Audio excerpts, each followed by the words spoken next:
जय हिंद दोस्तों, मैं ये वीडियो उन छात्रों के लिए बना रहा हूँ जो हिंदी माध्यम में पढ़ाई करते हैं। वो छात्र जो हिमाचल, उत्तराखंड, हरियाणा, राजस्थान, झारखंड, छत्तीसगढ़, बिहार, उत्तर प्रदेश, मध्य प्रदेश इन राज्यों से आते हैं। उन्होंने अपनी स्कूल की और कॉलेज की जो पढ़ाई है वो हिंदी माध्यम में की है और अब वो यूपीएससी की आईएएस की परीक्षा या RAS, MPPSC, Haryana HCS, Himachal Pradesh PSC, Uttarakhand, Bihar, Chhattisgarh, Jharkhand, UPPSC इन सब परीक्षाओं की तैयारी कर रहे हैं या तैयारी करने का इरादा रखते हैं। जब भी मैं हिंदी माध्यम के किसी छात्र को किसी भी इस प्रकार के परीक्षा में सफलता प्राप्त करता देखता हूं तो मुझे एक महाभारत का किस्सा याद आता है। अब मुझे इस घटना की वास्तविक सटीकता के बारे में तो नहीं पता, पर अब मेरा गांव कुरुक्षेत्र के पास है तो आपसे मैं ये ज़रा थोड़ा सा शेयर करता हूँ, साझा करता हूँ। ऐसा कहा जाता है कि जब महाभारत का युद्ध चल रहा था तो अर्जुन ने जब कर्ण के ऊपर तीर चलाए तो कर्ण का रथ बहुत दूर जाकर गिरता था, लेकिन जब कर्ण ने अर्जुन के ऊपर तीर चलाए तो उनके बाणों से अर्जुन का रथ कर्ण के मुकाबले थोड़ा सा ही हिलता था। ऐसा देखकर भगवान कृष्ण बोलते हैं कि कर्ण तुम धन्य हो। अर्जुन उत्तेजित से होते हैं और बोलते हैं कि भगवान ये आप क्या बोल रहे हैं। तो कृष्ण बोलते हैं कि अर्जुन आपके रथ पर मैं बैठा हूँ। कुछ ऐसा ही मुझे लगता है जब मैं किसी हिंदी माध्यम के किसी छात्र को सफलता प्राप्त करते देखता हूँ कि उन्होंने जो सफलता प्राप्त की है वो इतनी बाधाओं को से लड़कर, इतने जिसको बोलते हैं ना कि परेशानियां, लैक ऑफ रिसोर्सेज, ना अच्छे नोट्स हैं, ना अच्छी गाइडेंस है, उसके बावजूद वो जब सफलता को प्राप्त करते हैं तो बहुत अंदर से एक फीलिंग आती है कि क्या गज़ब के स्टूडेंट्स हैं। हिंदी में जो माध्यम के छात्र हैं, जब हम आईएएस की परीक्षा की बात करते हैं या फिर स्टेट सर्विसेज की परीक्षा की बात करते हैं, रिगार्डलेस ऑफ किस स्टेट की बात हो रही है, किसी भी हम स्टेट की बात करें, हरियाणा एचसीएस से लेकर और एमपीपीएससी तक, हिंदी माध्यम के छात्र थोड़े पीड़ित सा महसूस करते हैं और उसका एक जायज़ कारण भी है। आमतौर पर हमारे देश में एक कड़वा सच है कि हमारे देश में, जिसको इंग्लिश में बोलते हैं ना इsoteric डेलिब्रेशन, जो बहुत हाई लेवल की गूढ़ बातें जो हैं वो आज की डेट में अंग्रेज़ी में होती हैं। लुटेंस दिल्ली की जो खबरें हैं वो अंग्रेज़ी में होती हैं। अभी पिछले कुछ समय से थोड़ा सा परिवर्तन आया है, लेकिन फिर भी अंग्रेज़ी का बहुत ज़्यादा बोलबाला है। आमतौर पर जब कोई भी विद्यार्थी यूपीएससी की परीक्षा के बारे में सोचता है या फिर स्टेट सर्विसेज की परीक्षा के बारे में सोचता है तो जो उनको समाचार पत्र भी जो बोला जाता है ना कि आपको यह अखबार पढ़ना चाहिए, वो भी कौन से अखबार हैं जो अंग्रेज़ी में है। मुख्य तौर पर हिंदू की बात करें, इंडियन एक्सप्रेस की बात करें। इससे भी बड़ी समस्या है एक अच्छी टेस्ट सीरीज़ जो आमतौर पर अंग्रेज़ी में ही मिलती है और फिर विद्यार्थियों से, स्टूडेंट से, एस्पिरेंट से ही एक्सपेक्ट किया जाता है अगर वो हिंदी माध्यम के कि किसी तरह से आप इसका हिंदी में अनुवाद करके इसको सॉल्व करके देखिए। करंट अफेयर्स की बात करें तो नॉर्मली आमतौर पर ऐसा होता है कि इंग्लिश मीडियम के तो आपको बहुत अच्छे करंट अफेयर्स मिल जाते हैं। रोज़ाना आपको कोई अखबार के एनालिसिस भी मिल जाएंगे, खबरों की भी बहुत अच्छे से जिसको बोलते हैं कि कौन सी खबर प्रीलिम्स के लिए इम्पॉर्टेंट है, कौन सी मेंस के लिए इम्पॉर्टेंट है, ये सब चीज़ों के आपको एनालिसिस मिल जाते हैं हाई लेवल के। हिंदी में अगर हम बात करें तो आमतौर पर ऐसा होता है कि वही करंट अफेयर्स जो है उनका गूगल अनुवाद कर दिया जाता है और उससे फिर वो अर्थ का अनर्थ हो जाता है। तो करंट अफेयर्स भी एक बहुत बड़ी प्रॉब्लम है हिंदी माध्यम के स्टूडेंट्स के लिए। लेखन अभ्यास, जिसको हम आंसर राइटिंग प्रैक्टिस बोलते हैं, उसकी भी अगर हम बात करें तो जो भी कोई बड़ा इंस्टीट्यूट है या जो भी कोई बड़ा, इवन यूट्यूब के ऊपर भी अगर कोई अच्छा चैनल है तो वो भी आम तौर पर आप देखेंगे कि ऐसा होगा कि रोज़ाना वो एक सवाल दे देंगे कि ये सवाल है मेंस अ डे, इसका आप आंसर लिखिए। लेकिन हिंदी माध्यम में उसकी एक अच्छी कोई, ना तो सवाल अच्छे से तौर पे दिए जाते हैं, ना उनकी कोई अच्छा फीडबैक मिलता है। जो नोट्स भी प्रदान किए जाते हैं उनको भी अगर आप देखेंगे तो वो अच्छे से अनुवादित नहीं होते। कोई ट्रांसलेटर उसका अनुवाद करे, इसके बजाय क्या होता है कि गूगल अनुवाद किया जाता है जिससे अर्थ का अनर्थ हो जाता है। दाल में कुछ काला है बन जाता है there is something black in the lentil. अब उसके बाद में आप उस स्टूडेंट की, उस एस्पिरेंट की, उस विद्यार्थी की कमी निकालें कि यार ये देखो अच्छा नहीं लिख के आया, वो जितना भी कराया उसके लिए वो धन्य है। हिंदी मीडियम में, जो हिंदी माध्यम की अगर हम बात करें तो कुछ दिल्ली में 1-2 अच्छे इंस्टीट्यूट्स हैं जो बहुत अच्छे से अपना मतलब बेस्ट, जिसको बोलते हैं ना, प्रयत्न कर रहे हैं कि बच्चों को बेस्ट नोट्स मिल जाएं, अच्छी क्लासेस मिल जाएं। लेकिन अगेन एक सच्चाई है कि हर कोई दिल्ली नहीं जा सकता। दिल्ली के जो बड़े इंस्टीट्यूट्स हैं उनकी जो फीस स्टार्ट होती है वो लाख, 1.5 लाख, 1.25 लाख, 2 लाख से स्टार्ट होती है। कई कई जगह पर 2.5 लाख भी हो गई है। उसके बाद में अब क्योंकि सभी लोग दिल्ली जा रहे हैं तो एक क्लास है, उसमें 700-800 बच्चा बैठा है, एकदम जुड़ जुड़ के बैठा हुआ है। कोई आपको कोई डाउट है, कुछ आप पूछना चाहते हो, आप वो पूछ नहीं सकते हो। और आपको लगता है कि मुझे लेक्चर तो मिल गया पर मुझे किसी ने मेरा हाथ नहीं पकड़ा, किसी ने मुझे मेंटरशिप नहीं दी, मुझे समझ नहीं आ रहा कि इस समुद्र में मुझे, यूपीएससी के समुद्र में मुझे तैरना कैसे है। बात सिर्फ वो 2 लाख रुपए की नहीं है जो फीस के होते हैं। उसके बाद दिल्ली का जो खर्च है रहने का, अगर आप राजेंद्र नगर में जा रहे हैं या फिर आप मुखर्जी नगर में जा रहे हैं करोल बाग में, तो 10, 15, 20 हज़ार रुपये महीने का खर्च हो जाता है। और फिर आप 1 साल के बाद देखते हैं कि मेरा 2 लाख रुपये, 2-3 लाख रुपए रहने का खर्च हो गया, 2-3 लाख रुपए मेरी फ़ीस हो गई, और मुझे वो चीज़ अभी भी नहीं, मुझे वो कॉन्फिडेंस जिसको बोलते हैं कि वो जो आत्मविश्वास होता है एग्ज़ाम को देने का, वो मेरे पास अभी भी नहीं है। इन सभी मुद्दों को ध्यान में रखते हुए हमने यहाँ पर चेतन भारत लर्निंग में अपनी तरफ से एक विनम्र प्रयास करने की कोशिश की है कि हम इसका कुछ समाधान जो हम स्टूडेंट्स को प्रोवाइड कर सकें। आप में से बहुत लोग जानते होंगे कि हमने पंजाब पीसीएस के लिए आज से 1.5 साल पहले कोर्स चलाया था, जिसमें 78 में से 45 स्टूडेंट्स जो हैं वो किसी ना किसी तरीके से प्रीलिम्स, मेंस और कुछ इंटरव्यू के थ्रू हमारे साथ जुड़े हुए थे। टॉप 10 में ही रैंक 1, 3, 4 इस तरह से करते हुए टॉप 10 में 6 स्टूडेंट्स ऐसे थे जो चेतन भारत लर्निंग के साथ में जुड़े हुए थे। अब हमने हरियाणा HCS के लिए अभी स्टूडेंट्स को पूरा कोर्स करवाया है, और उसमें भी 2072 में से तकरीबन 650 स्टूडेंट्स ऐसे हैं जिनका प्रीलिम्स हुआ है, और वो चेतन भारत लर्निंग के साथ में अपनी मुख्य परीक्षा जो मेंस की परीक्षा है उसकी तैयारी कर रहे हैं। हम आशा करते हैं उनकी प्रिपरेशन भी बहुत अच्छी चल रही है और वो बहुत अच्छा रिजल्ट लेके आएंगे।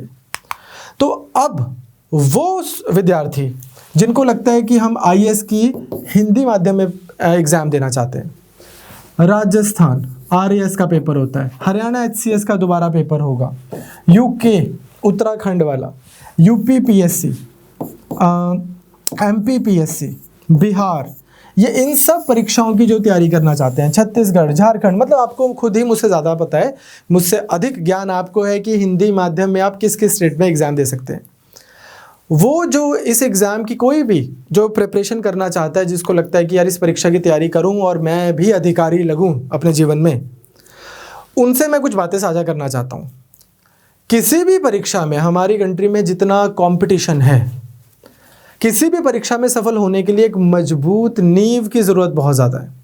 बहुत ज़रूरी है कि हम एक मजबूत नींव रखें। हमने एक और चीज़ जिसको हम ट्रेंड बोलते हैं इंग्लिश में, कि पिछले 2-3 साल में देखा है कि अधिकांश जो सिविल सेवा परीक्षाओं का झुकाव है वो तथ्यात्मक ज्ञान की बजाय, कि कुछ फैक्ट्स हमने याद कर लिए, इसकी बजाय अवधारणात्मक प्रश्नों की ओर बढ़ता जा रहा है। आपको एनालिसिस करने हैं, आपको दिमाग लगाना है, आपके लिए वैचारिक स्पष्टता बहुत ज़्यादा महत्व रखती है। ये नहीं है कि बस मुझे मालूम है, मुझे पता है, उसके पीछे जिसको अंग्रेजी में बोलते हैं रीड बिटवीन द लाइंस, कि क्या लिखा है, उसके पीछे का भाव क्या है, वो समझना बहुत ज़रूरी है। और इस नींव को बनाने के लिए कि आप किसी भी परीक्षा में उतरें, चाहे आप राजस्थान से लेकर और MP तक और बिहार से लेकर और हिमाचल तक, हिंदी माध्यम में आप किसी भी सिविल सर्विसेज की परीक्षा में अगर आप उतरना चाहते हैं, तो हम आपको सजेस्ट करते हैं, हम आपके लिए लेके आए हैं एक फाउंडेशन NCERT बैच। इस बैच में क्या क्या शामिल होगा? सबसे पहले तो जितनी भी जो आपके लिए इम्पॉर्टेंट NCERTs हैं, वो पूरी की पूरी NCERTs की कवरेज की जाएगी। आज भी मुझे लगता है ऐसा, मेरे व्यक्तिगत दृष्टि में NCERT जो है वो एक ऐसी आधारशिला आपके लिए सेट कर देती है कि उसके बाद आपको एक बेस मिल जाता है कि यहाँ से मुझे तैयारी करनी है। दूसरी चीज़ आपको क्या पता लग जाता है कि कितना फैलना है, कितना हमें पॉलिटी आनी चाहिए, कितना ज्योग्राफी आनी चाहिए, वो चीज़ आपकी यहाँ से सेट हो जाती है। तो पहली चीज़ आपको जो इस कोर्स में मिलेगी वो मिलेगी कंप्लीट NCERT कवरेज। ये बहुत अच्छा आपका एक फाउंडेशन बना देगी। दूसरी चीज़, नियमित रूप पर आपको लाइव मेंटरशिप और डाउट सेशन क्लासेस मिलेंगी। इसके लिए एक विशेष WhatsApp ग्रुप में आपको जोड़ा जाएगा, आपके बैचेस बनेंगे और वहाँ पर आपसे हर सप्ताह के क्या क्या मेंटरशिप के डाउट वो हैं, सेशंस हैं, आपसे शेयर किए जाएंगे। आप वो लिंक को ज्वाइन करेंगे और आप लाइव आकर सभी के सभी जो आपके टीचर्स होंगे उनसे आप अपने डाउट्स पूछ सकते हैं, अपनी स्ट्रैटेजी बनवा सकते हैं। दूसरी चीज़, आपको नियमित तौर पर जो समाचार पत्र है, अखबार जो है, उसके एनालिसिस आपको करवाए जाएंगे। जनसत्ता से लेकर और जो द हिंदू है, दोनों में जो भी एक जो बेस्ट जो हमें लगेगा कि ये खबरें जो हैं बच्चों के एग्ज़ाम के लिए इंपॉर्टेंट है, वो सब आपको विश्लेषण के साथ में अच्छे से प्रदान की जाएंगी। इससे ना केवल आपको यह पहचानने में मदद मिलेगी कि अखबार में क्या पढ़ना है या क्या नहीं पढ़ना, आपको यह भी एक फ़ायदा होगा कि आप जब समाचार पत्र पढ़ते हैं तो उसको जल्दी से पढ़ सकें और बेहतर तरीके से आप उसको कवर कर सकें। अदरवाइज़ क्या होता है कि जो स्टूडेंट्स, जो विद्यार्थी खुद से प्रिपरेशन शुरू करते हैं, उनकी तैयारी में पहले 4-6 महीने में अखबार को पढ़ना 3 घंटे का एक अपने आप में एक युद्ध हो जाता है। तो हम चाहेंगे कि हम आपको इस तरह से सहयोग करें कि आप अखबार जो है वो 3 मंथ्स के अंदर अंदर आप 45 मिनट 1 घंटे में पूरा अखबार पढ़ भी लेते हैं। आपको ये भी समझ आ जाती है कि कौन सी खबर मेरे काम की है, कौन सी खबर मेरे काम की नहीं है, और किस तरह से मुझे पढ़ना है और किस तरह का मेरे को अपना दृष्टिकोण बनाना है इस एग्ज़ाम के हिसाब से। उसके बाद तो दूसरी चीज़ क्या होगी, आपका न्यूज़पेपर। न्यूज़पेपर में हमारा जो फोकस रहेगा वो जनसत्ता है, इंडियन एक्सप्रेस वालों का जनसत्ता पे हमारा ज़्यादा हमारा फोकस रहेगा और हिंदू पे। न्यूज़पेपर के बाद में आपको इसी तरह से हम एक और चीज़ देंगे करंट अफेयर्स से रिलेटेड ही। वो क्या है, जितने भी खबरें आपके पास आती हैं, जो भी करंट अफेयर्स चल रहे हैं, आज की डेट में हम देखें तो जितने भी एग्ज़ाम हैं उनमें करंट और स्टैटिक दोनों को मिलाकर सवाल बनते हैं। तो हम क्या करते हैं, हम जितने भी करंट अफेयर्स हैं उनको सब्जेक्ट के हिसाब से, विषयों के हिसाब से हम उसको बांट देते हैं कि एक दिन हमने पिछले 1 सप्ताह के इकोनॉमी रिलेटेड, अर्थव्यवस्था के जितने भी करंट अफेयर्स हैं वो हमने एक दिन करवाए, विज्ञान व प्रौद्योगिकी रिलेटेड जितने भी हैं वो हमने एक दिन करवाए, पॉलिटी रिलेटेड जितने भी हैं या इंटरनेशनल रिलेशंस रिलेटेड जितने भी हैं वो एक दिन करवाए। और इसी प्रकार से हम पेपर के पैटर्न के हिसाब से उनको हम बांट देते हैं और वो हम आपको बहुत डिटेल में करवाएंगे। वो आपको जब आपको अपने मुख्य परीक्षा में मेंस में आंसर राइटिंग करनी है तो वहाँ पर भी आपको बहुत हेल्प होगी। ना सिर्फ इस लेवल पर हेल्प होगी कि हाँ आपने जो पढ़ा है वो आपको एग्ज़ाम में सवालों के रूप में दिखेगा, बट इसके ऊपर आपको ये भी हेल्प होगी कि आपको एक बहुत अच्छे आंसर लिखने का स्टाइल भी हम यहाँ पर करवाएंगे। तो न्यूज़ आपको हम अखबार करवाएंगे और उसके बाद एक करंट अफेयर्स की क्लास मिलेगी। इसके बाद इसी ही बैच में एक टेस्ट सीरीज़ भी इंक्लूडेड है, जहाँ पर क्या होगा, आपको 10 टेस्ट मिलेंगे। ये जो 10 टेस्ट हैं ये हैं एनसीईआरटी आधारित। स्टैटिक ये जो है कि बिल्कुल एनसीईआरटी, मान लीजिए मैंने आपको इकोनॉमी की एनसीईआरटी करा रहा हूँ, अर्थव्यवस्था की या कोई भी और भूगोल की, तो जब वो आधा सिलेबस हो गया तो आपका एक टेस्ट होगा 100 सवालों का, जब वो पूरा हो गया तो फिर एक और टेस्ट होगा सवालों का। और इस प्रकार से हम 5 subjects, history, geography, economy, polity, science, जो 5 आपके मेन सब्जेक्ट्स हैं उनके हम आपको 10 स्टैटिक टेस्ट लेंगे। इसके बाद जो सबसे इम्पॉर्टेंट चीज़ है इस बैच में वो क्या है, हर 15 दिन में, जिसको अंग्रेजी में फोर्टनाइटली बोलते हैं, हर 15 दिनों में हम आपसे एक करंट अफेयर्स आधारित एक टेस्ट लेंगे। वो होगा जो प्रारंभिक परीक्षा होती है, प्रीलिम्स की जो परीक्षा है उसके लिए 15 डेज का प्रीलिम्स, और उसके अगले 15 दिनों में हम आपसे मुख्य परीक्षा जो है आपकी, उसके लिए हम आपसे सब्जेक्टिव टेस्ट लेंगे 15 डेज का मेंस।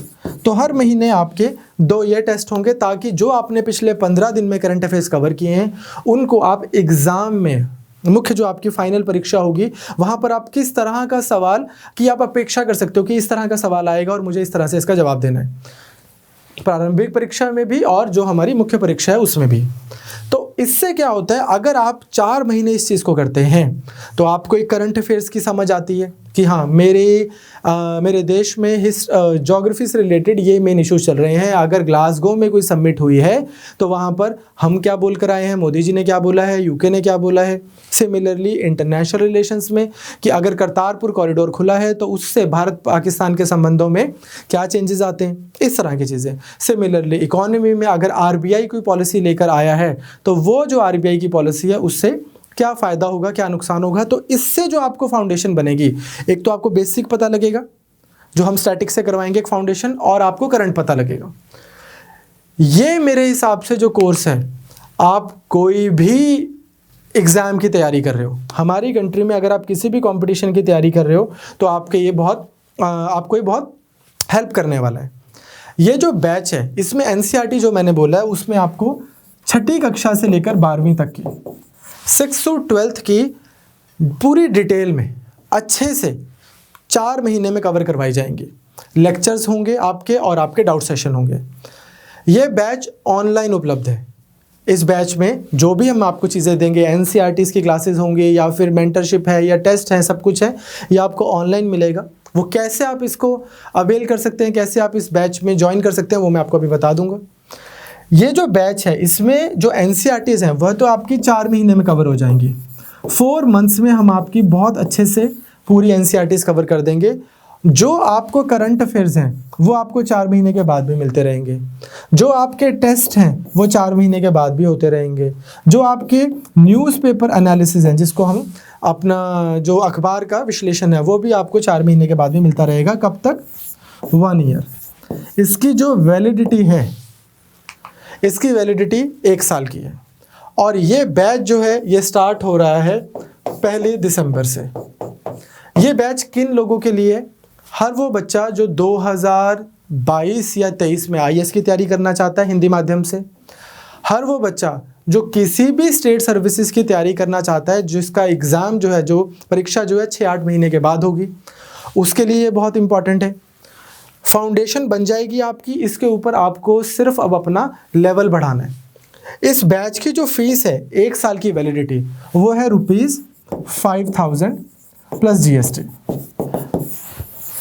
इसमें आपको टेस्ट सीरीज, करंट अफेयर्स और ये सब चीज़ें जो हैं आपको उपलब्ध करवाई जाएंगी। मैं यहाँ पर यह भी उल्लेख करना चाहूँगा कि 7 दिसंबर से हमारा यूपीएससी का 2022 और 23 और उसके बाद जो भी विद्यार्थी जो इसमें अपीयर करना चाहते हैं यूपीएससी में, उनका हिंदी माध्यम का बैच शुरू हो रहा है।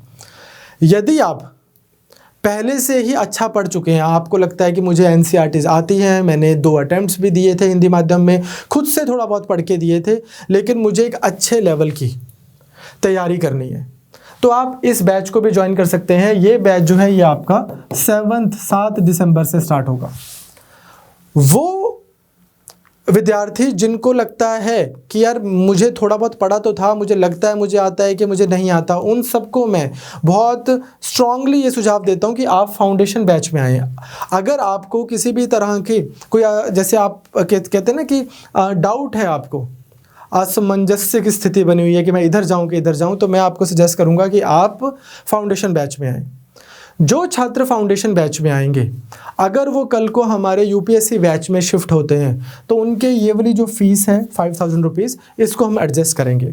यूपीएससी के हमारे अदरवाइज कोर्स जो हमारा चलता है, हमारा एक कोर्स चलता है जिसको हम इंग्लिश मीडियम बोलते हैं, बाइलिंगुअल रहता है ये कोर्स, और एक अब हम जो हिंदी माध्यम में स्टार्ट कर रहे हैं। यूपीएससी का जो हमारा कोर्स है वो है ₹36,000। तो अगर आप फाउंडेशन कोर्स में, चाहे आप हिंदी में लें चाहे आप अंग्रेजी में लें, 36,000। यदि आप हमारे फाउंडेशन कोर्स में हैं और बाद में आप यूपीएससी कोर्स में शिफ्ट होंगे तो आपको आपकी जो फीस दी हुई है वो यहाँ पर एडजस्ट कर दी जाएगी 100%। अगर आप 3 इंस्टॉलमेंट्स में, अगर आप 3 किश्तों में इसके लिए पे करना चाहते हैं तो इसकी फ़ीस है 45,000। अगर आप मंथली पे करना चाहते हैं तो फीस है 5,000 रुपीज़ पर मंथ। तीनों कोर्सेज की वैलिडिटी जो है वो 1 ईयर है, 1 साल। लेकिन अगर आप प्रीलिम्स की परीक्षा क्लियर करेंगे तो हम तो आशा करते हैं कि आप प्रीलिम्स की परीक्षा क्लियर करें, फिर मेंस की करें और सीधा आईएएस बने, अधिकारी बने। पर खुदा ना खास्ता अगर आपको एक बार दोबारा अटेम्प्ट देना पड़े, तो अगर आपने प्रीलिम्स क्लियर किया है तो आपकी वैलिडिटी को हम एक्सटेंड कर देंगे। इस कोर्स को आपको ज्वाइन कैसे करना है? इसको ज्वाइन करने के लिए आपको जाना है हमारी वेबसाइट के ऊपर जिसका नाम है chetanbharat.com। चेतन भारत पर जाकर आप इधर रजिस्टर हियर करेंगे। जब आप यहाँ पर रजिस्टर करेंगे तो यहाँ पर आएगा यूपीएससी साइन अप पंजाब, इस तरह से हरियाणा एंड सो ऑन। आप यूपीएससी साइन अप पे क्लिक कीजिए। यहाँ पर आपको अपनी बिल्कुल बुनियादी सी बेसिक डिटेल्स डालनी है। और जब आपने चूज़ कोर्स करना है तो अगर आप हिंदी माध्यम के हैं तो आपको civil services Hindi medium foundation course पे क्लिक करना है। इस पे क्लिक करेंगे तो आप कोर्स में रजिस्टर हो जाएंगे।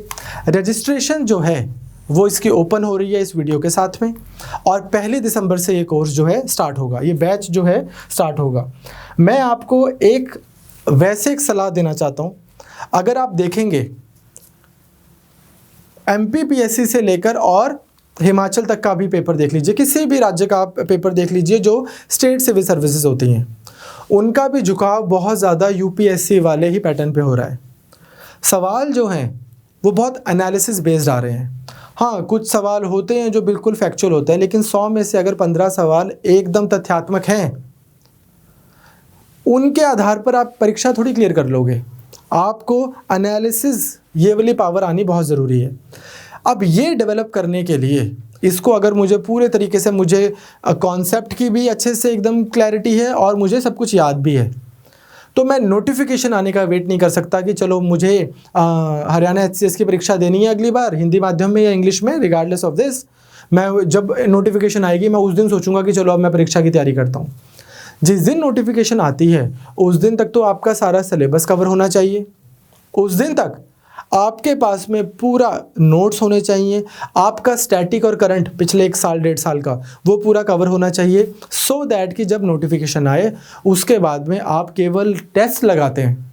प्रीलिम से पहले 50-60 टेस्ट करना ज़रूरी हो गया। उसका कारण क्या है कि जो विद्यार्थी IAS की परीक्षा दे रहे हैं वो बहुत ज़्यादा इंटेंसिटी के साथ में स्टेट के पेपर भी देते हैं, और ऐसा नॉर्मली आमतौर पर ऐसा देखा जाता है कि वो स्टूडेंट जो मैं ओपन कैटेगरी बात कर रहा हूँ, ओपन कैटेगरी से मेरा मतलब है कि general category, SC ST OBC इन सब को मैं इंक्लूड कर रहा हूँ। अगर एक्स सर्विसमैन कैटेगरी या कुछ इस तरह की रिजर्वेशन होती है तो बात अलग है।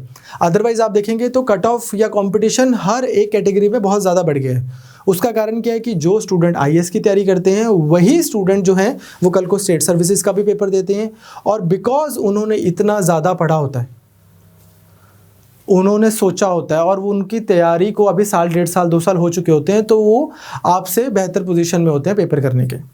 तो वंस अगेन मैं आपको यही समझाना चाहूँगा कि आप अगर कोई भी स्टेट सर्विसेज की तैयारी करना चाहते हैं तो आपको एक बहुत स्ट्रॉन्ग फाउंडेशन, एक बहुत स्ट्रॉन्ग आधारशिला आपको चाहिए, और उसके लिए आपका बैच जो है आपको बहुत सहयोग करेगा। इसके बाद आपको सिर्फ उस स्टेट स्पेसिफिक पढ़ना है, वो भी हम करवाएंगे। अगर कल को राजस्थान का पेपर आएगा तो हम राजस्थान भी अलग से करवाएंगे, उत्तराखंड का आएगा वो भी करवाएंगे, इस प्रकार से वो भी करवाएंगे। लेकिन पहले आपकी एक सुदृढ़ फाउंडेशन बहुत ज़रूरी है, उसके लिए ये बैच आप ज्वाइन कर सकते हैं। यदि आपको कुछ भी सवाल पूछने हैं, आपको कुछ काउंटर क्वेश्चन है, आपका कोई डाउट है, तो आप जो भी आपको इस वीडियो के नीचे नंबर दिखाई दे रहा है आप उस नंबर पे कॉल करें। आप ट्राई करें कि हमारे किसी काउंसलर से बात की जाए और आपको हम कुछ अच्छी गाइडेंस दे सकें। जय हिंद, ऑल द बेस्ट।